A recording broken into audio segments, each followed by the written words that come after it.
Good evening. I am the nerdiest nigga to ever fuck your bitch. He is the pulverizer of Poony Poon within a 625-mile radius. We are the dopest podcasters you know. And this is the Extreme Retro Review for ECW, October 31st, 1995. This Extreme Retro Review number 156, the Halloween edition of Hardcore TV.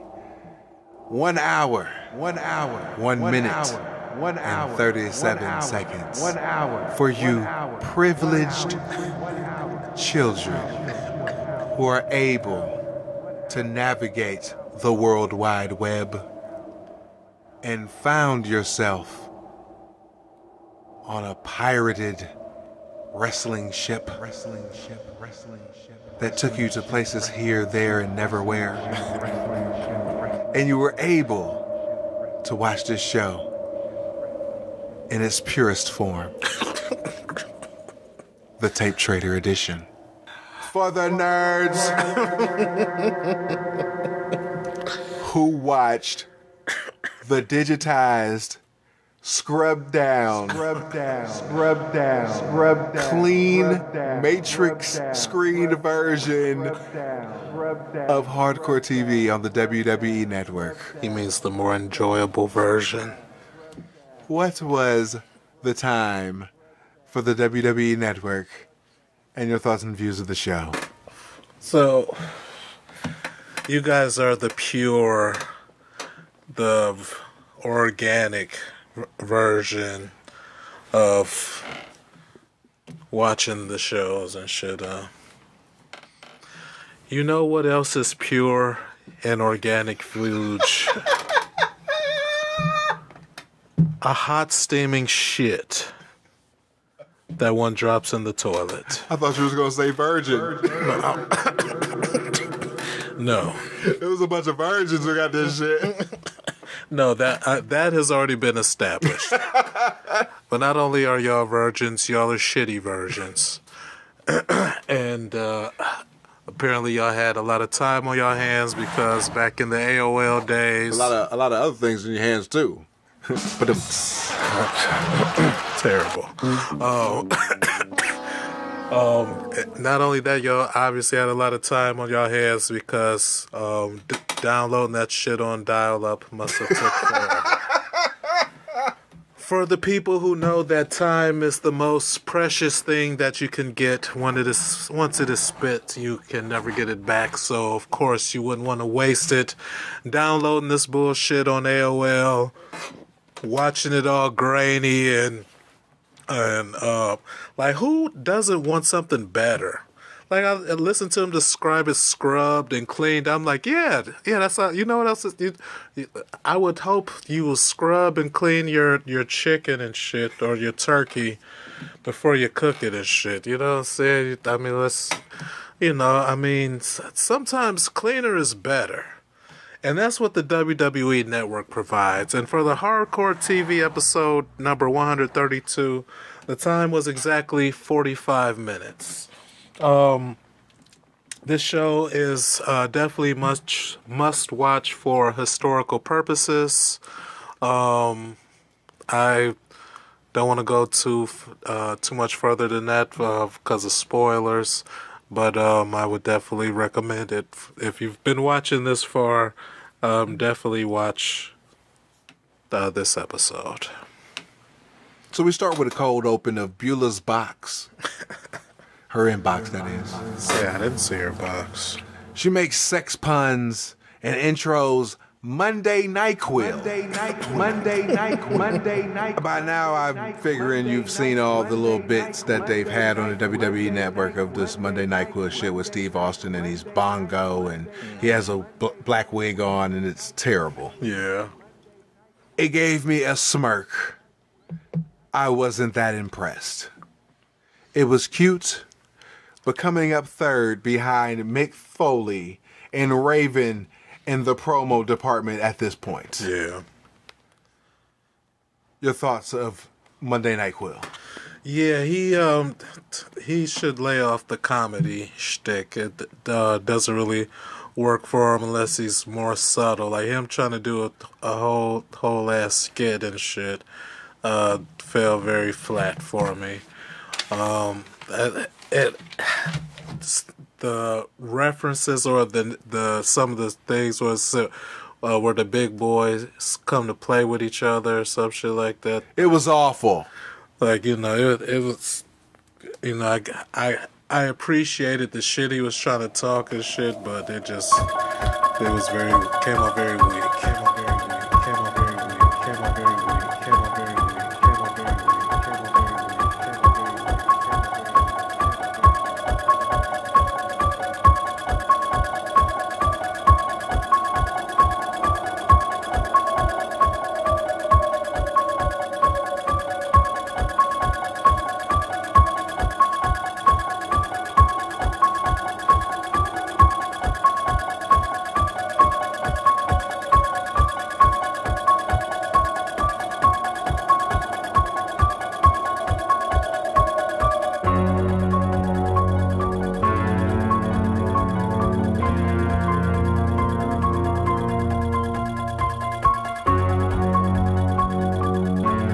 So we got Joey at the Nest.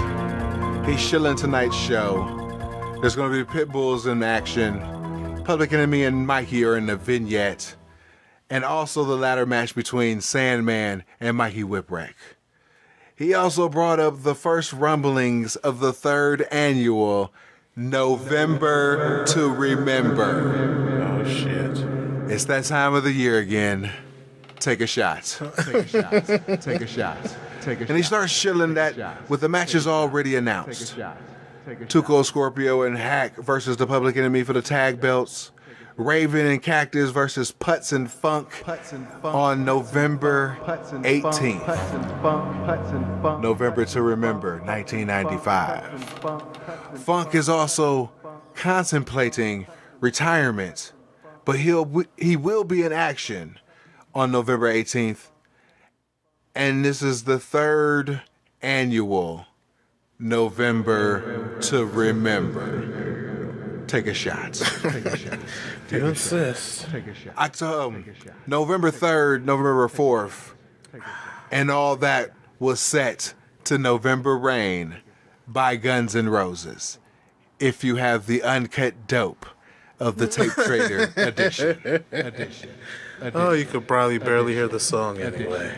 We have a Gangsta's Paradise spot, ECW home video, recounted by ES Extreme Retro Review number 149. You're welcome. We have Hype Central with the Fuck Wide, Maddie in the Apartment. It's a ECFNW t-shirt spots moving on. Back to Monday NyQuil with the Steve Austin as Bongo. And he's there to sign off because it's nap time. I wasn't impressed. Moving on. We have the Pit Bulls with Francine versus the Broad Street Bully, the fashion plate of ECW, Tony the Hitman Stetson, and the devious one, your boy, Donnie Allen. A couple points of contention I want to throw up real quick. Halloween theme, shout out to the Super D's. Shout out to 93 Foods. You get better. And also about the fashion plate moniker of ECW that I've attributed to Tony the Hitman Stetson. I was perusing the social media sites. I was on Instagram. And there's this guy who makes the 4-frame photos of the shows that he's watched. And I just steal them. Oh, nice. You know what I'm saying? Put it on ECW Memories with the Goofs. Oh, thank you, Instagram guy. So this motherfucker had put for a show that he had watched that he called Taz, truly the fashion plate of ECW. Oh, wow, really? I got a fan, obviously. Yeah. Because that is only the moniker that the Scourge has attributed to said person. Yeah, sure. Go ahead, drop a like, comment, or subscribe on our YouTube channel, Street Smart Audio. It's a complete squidash. Super bomb on Devious for the dub. I gave it 3 stars. Had to take away shit because there was no Pitbull won kick with theatrics, and I need that in my life. Number one's tendons in his arm hasn't healed up as he said that they have, Joey proclaims over play-by-play. He has extra padding on his fucking elbow pad and shit. The left elbow. Mm-hmm. Joey noted that Devious Donnie Allen had number 499 on his tights because he had moved up one spot on the annual PWI 500. Way to go, dog. I bumped it up to a 4. The babyfaces celebrate as Jason, the sexiest man on earth, walks down to the ring. Pause. He's congratulating them as Joey recounts the history of Jason and the Pitbulls. Jason cuts a promo putting them over and owns up to the mistake of selling their contract to Stevie Richards. He wants to be their manager again. So why don't you ditch the prostitutes? Franny starts to get hot and he spits on Jason. The Pitbulls hold her back. Jason then kicks her in the face. She is out like a light. Pitbulls rush Jason's. The Eliminators make the save. It's 3 versus 2. They chair the Pitbulls to obliterate. Whack Jason. While Jason dispatches the traffic. Saturn with the hair. Total elimination called Hurricane Eliminator. Who knows? They do that on Pitbull number 2. Rick Steiner and Taz make the save. Steiner does everything. Taz just looks tough. The Pitbulls lip away. Number 2 is leaking blood. They go back from commercial. Jason and the Eliminators rush the ring. Saturn hit Taz one time. Taz folds over like a complete bitch. One time. It's 2-on-1 on Rick while Jason yells from the apron. Taz is a complete LOL as the Pitbulls with music come out for the save. Joey notes that Taz is covering up. Joey's words, not mine. Eliminators hold their own until the numbers, and then one of them got a doomsday device. I don't care. I was writing. HW, thoughts of the whole segment? Oh shit. My thoughts on the segment was, I don't know. I was just watching it go down. I was, didn't really, like, I wanted to be glad the Pitbulls were back, but they weren't really gone that long. And then the shit with Jason. They're jobbers again. Yeah, you know what I'm saying? Like, it just, like, I don't know, just kind of, yeah, I felt like I should enjoy it, but, like, I kind of just didn't really give a fuck about it. So. Dude, when they won the titles and lost them so fast, I was like, that's it. Because that 94 getting chokeslammed by 911 simultaneously to being rebuilt for the whole 95 to reach their apex as tag champs, to lose them right back to the guys they won them from, and then fall so hard to, start putting over the new team. It was like, dude, they're jobbers.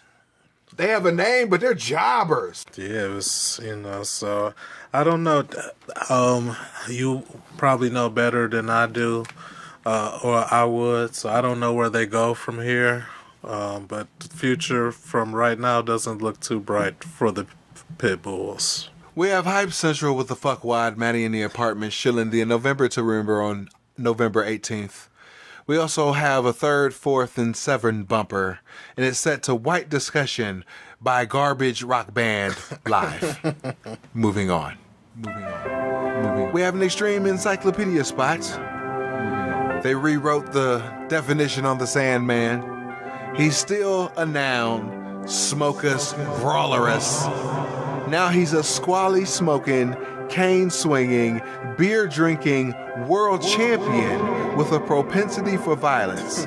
A fighter who has climbed the ladder to the top. They do woman, her shit's still the same. You know, Fox's greediest, hench wench. Moving on. And then they do Mikey Whipwreck. Now, Miraculous Underdogus, a 19-year-old messenger of improbable upsets, the former ECW and tag team champion with Cactus Jack, tries to use his 188 pounds of clean living, non-smoking, drug and disease-free to beat the nicotine-addicted Sandman. Moving on. We have a November 3rd and 4th bumpers. Moving on. We go into a Dudley Boys promo. It's not just a name. It's a way of life. Pure Dudley hints at one of them guest announcing the November to Remember. Take a shot. Yay. And he gives the various reasons why it's not everyone but the stuttering Bubba Ray Dudley. Double yay. So he'll be doing the announcements at the November to Remember Take a Shot. They do a little bit, and you find out that Bubba Ray Dudley, the stuttering goof, can dance. Big Dick snaps him back into autism, and he ends the promo. They laugh. I move on. Oh, not back into autism. Joey recaps the Dudley deal and shields the 3rd annual November to Remember and hypes the return of the Funker. Take a shot. And the in-ring debut of the superstar Steve Austin then leads into a Public Enemy Mikey vignette. We got Public Enemy and Mikey at Central Park training for Mikey Whipwreck's ladder match. The Public Enemy are doing their usual awful. Rocco powders and Mikey is alone with Johnny Grunge. I was scared for his anus. As you should be. They do stuff with the ladder. Mikey grabs beer from the top of the ladder repeatedly till Johnny Grunge gets drunk because he's been shot grunting the bruise. Mikey goes up one last time. Rocco comes back, bumps into Johnny, who knocks the ladder out from under Mikey. Oh. So Mikey's now hanging from the branch. The Public Enemy roast Mikey for leaving, and they bury him. It's completely awful. Your thoughts? Oh, man, it's goofy for all the wrong reasons. I, too, was worried for Mikey's asshole and shit, because after last week's episode, Johnny Grunt, but you know, it was way before last week's episodes. These people must be a descendant of the Funks or the Greeks or something, because they're all into the dude on dude action, which is, you know, I mean, to each his own and shit, but that's nasty. But I just lost my train of thought because being worried about Mikey. I'll be glad when he gets separates himself from the Public Enemy and shit. But, just goofy for all the wrong reasons. We have an Into the Sandman spot for ECW home video recounted by us, Extreme Retro Review number 125. You're welcome. We have November 3rd, 4th, and November 18th, the 3rd annual November to Remember spots. Take a shot and move on. Take a shot. Take a shot. Take a shot. I'm almost out of beer. ECW World Title match. Take a shot. Sandman with woman by his side versus Mikey Whipwreck in a ladder match. We have a long-ass intro for the champ, who came out first. Hate that. Hard Cam totally saw woman's panties, and Hat climbs to the top of the ladder as Mikey still comes out to loser. They haven't changed it. It's ridiculous. This motherfucker is a former TV and tag champion and is now gunning for the world title. Why is his fucking theme music still loser? Old habits died hard, I guess, sometimes. Joey explains the difference between ECW's ladder matches and other promotions. Sandman with the Barry Sanders on gives it an automatic 1 star from me. Mikey completely looks like a fan. with the Wizard t-shirt. And Superstar Steve Austin hits the ring. He dresses like both guys with a headband and a tank top and shorts. He cuts the most savage fucking promo I've heard. See you at the Sullies. See you at the Sullies. See you at the Sullies. See you at the Sullies. He looks at both of them, grabs the mic, and he says, "Now what I see here is a couple of jabronis, and by the looks of it, a $5 piece of ass." Oh shit! I have a 10.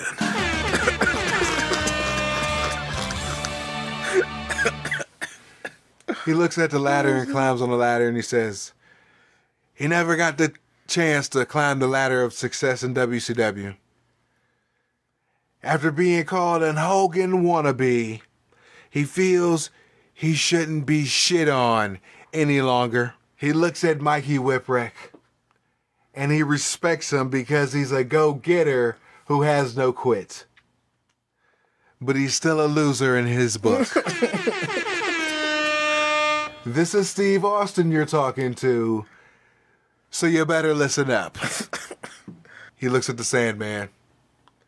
He says, yeah, keep drinking beer, keep smoking them squallies. He's going to run laps around you. And when he walks off with the title, and you got your tongue between your knees or whatever, you're going to think to yourself, what was I thinking? That's Steve Austin. That's Steve Austin. He tells women he can rustle up $5 and a clothespin. He'd give her a test drive. Woman gives him the stink eye. He replies by saying, you shouldn't cut your eyes at him.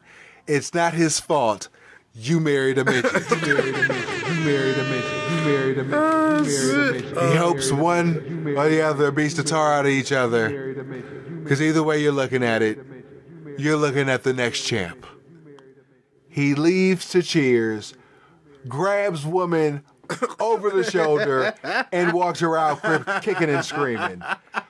A couple of fans goosed her ass. Goosed her ass. Your thoughts? How did he just up and abscond with woman and shit? He just, that put it over the top of me and shit. He pretty much stole the fucking match and shit right there. At least the attention for a hot minute and shit. She was so fucking hilarious. It's a very brutal match that Sandman takes about 85% of. Mikey with the comeback, with the clean win, with a splash onto the ladder, with Hack underneath for the win, and new ECW World Heavyweight Champion. I gave it 2 stars. Cactus hits the ring, and he wants to celebrate with his former tag team championship partner. Other baby faces hit the ring. Cactus immediately powders. Axel and Shaw hoist the new champ onto their shoulders. I thought they were feuding. Sandman with the dramatic sale job. He hits the ladder over his head. LOL. Rick Steiner is still in the promotion. How come? How come? How come? There's a Conan sighting. How come? They show the Sandman's title reign in highlight form, showing his greatest hits, air quotes, with the cane. They show the epic leg drop from the ceiling when he fought Mikey Whipwreck a couple weeks ago. It's set to My Way by Sid Vicious. When the vignette ends, there stands a bleeded and beaten Sandman with woman by his side, and she has a stern look. He lights his own squally, looks at woman, and then he says, "We're doing this my way." Oh, shit. Woman smiles, and the show ends. Your thoughts? I was disappointed that Sandman lost the title to Mikey, to be honest with you, because like as much as people want to bag on Sandman representing the company and shit, I mean, now you have this pipsqueak, this freaking kid who has the top prize. And I just think it's a bad look, to be honest with you. But I blame Steve Austin for stealing Woman and carrying her off to the back, because none of that would have happened if Woman wasn't out there. Or if Woman was out there, I'm sorry. But, I don't know. As far as, like, it's the perfect happy ending for Mikey, you know what I'm saying? So now he can get squashed for the belt and then go ahead and be mid-card for life and shit. So for that, that's cool. Just it would have nice to see Sandman lose the belt to somebody else, I guess.